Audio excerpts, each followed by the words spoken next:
Pag-usapan natin ang umuning oversupply ng ilang gulay na dahil raw sa magandang panahon ayon sa Department of Agriculture. Nakasalang po sa Balitang Hali si Aya Balanoy, tagapagsalita ng League of Associations of the La Trinidad Vegetable Trading Area sa Benguet. Magandang umaga po sa inyo. Magandang umaga po, ma'am, at sa mga tagapakinig po. Opo, kumpirmado po ba na may oversupply talaga ng mga gulay dyan po sa Benguet? At ano-anong gulay po ang mga ito? Actually po, pag kami po ang mag-assess, hindi po actually sa oversupply eh. Kasi ang nangyari po nung December na supposedly ay peak season ng gulay, usually po kasi pag December, yung average daily supply po namin na 1.5 to 1.7 million kilos a day ay nagdodoble po pag sa December. Opo. Kasi nagdodoble po yung demand ng gulay pag peak season. However, itong December po na ito, hindi po nagdoble yung demand. So, nag-increase lang po ng 30 to 40%. Kaya marami po yung mga hindi na-harvest dito, hindi po mga nabili na mga gulay dito. Kaya ito po, yung mga hindi nabili nung December. Kaya yung mga nakikita niyo po na mga pinapamigay na mga repolyo, mga wombok, mga ganun po, especially yung mga yan na vegetable po, yan yung mga na-overgrown na po dun sa farm. Kaya masyado silang malalaki. Opo. Or mga pangit na yung quality. Ngayon lang po ba nagkaroon ng... Kasi yung first class naman ay nabibili naman po. Ngayon lang po ba nagkaroon ng ganyan na mababa yung demand? Kaya sobra-sobra yung supply na galing po sa inyo? Yes po. Yes po. So, kaya ang farmer po kasi, alam nila na nagdodoble po yung demand ng December. Kaya So, in-anticipate na nila ito? Alright.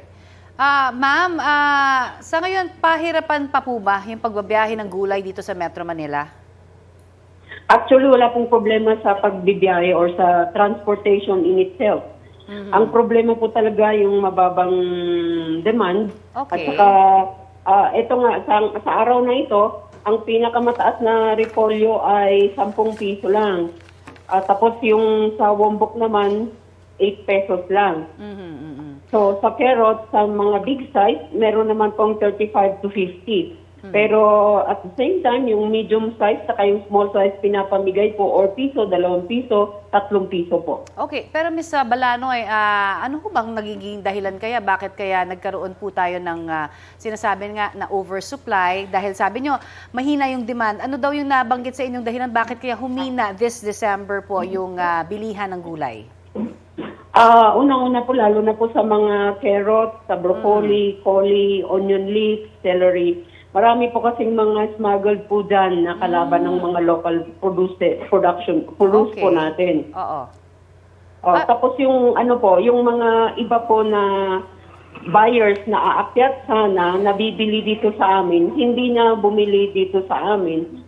Kasi dyan na, kumbaga yung pera nila inikot na nila, pinambili na nila ng mga imported na gulay instead of coming up here. I see. At naidulog nyo na ho ito sa DA para hindi na ho maulit itong naging problema po natin na tuloy nagkaroon pa ng oversupply imbis na kumita ho ang ating mga magsasaka dyan. Actually, parang lang naman, hindi naman siya oversupply. Tama lang yung production. Pero yun Ayun nga po. lang, mababa yung demand. Yes po, pero dahil dun sa nakita ninyong problema, dahil dun sa sinasabing may mga nag-smuggle, tapos hindi na ho nagbigay ng, kumbaga karampatan na parang budget para sa inyo yung mga middlemen na para umakyat dyan, naidulog nyo na ho ito sa DA, ma'am, para sa tulong sa inyo? Yes po, ma'am. Ano pong sabi Yes nila? po, ma'am. Actually, last year pa po namin nire-request na dyan po sa central office na they should request or lead for the formation of the anti-smuggling task force on the national level. Oo. Para mag-check sana ng mga smuggled goods po na mga to. Pero up to now, wala po kaming nare-receive galing sa taas kung ano po ang reaction po nila doon. Pero wala ho bang sinabi sa inyo na plano kung sakasakali no, na hindi na ho ito maulit? Wala pa rin ho? Wala pa. Of course, everybody doesn't want na maulit po ito. Pero sa regional office po namin dito sa Department of Agriculture, tumulong po sila sa marketing. Okay. Pero yun po, band-aid solution po yun. So, sabi nga po namin, yung long-term solution dyan ay bantayan yung mga smuggled goods para mabawasan po yung mga kalaban ng mga local produce na binibenta namin. Ito may sinasabi hong coordination na rin kayo sa ilang mga magsasaka kasi baka madala naman, hindi ba? Baka dahil sa nangyaring ito, hindi na sila magtanim ng sapat at magkulang naman ang gulay. For one, wala pong choice kasi yung mga farmers dito kasi yan po ang main source of Alright. income namin dito.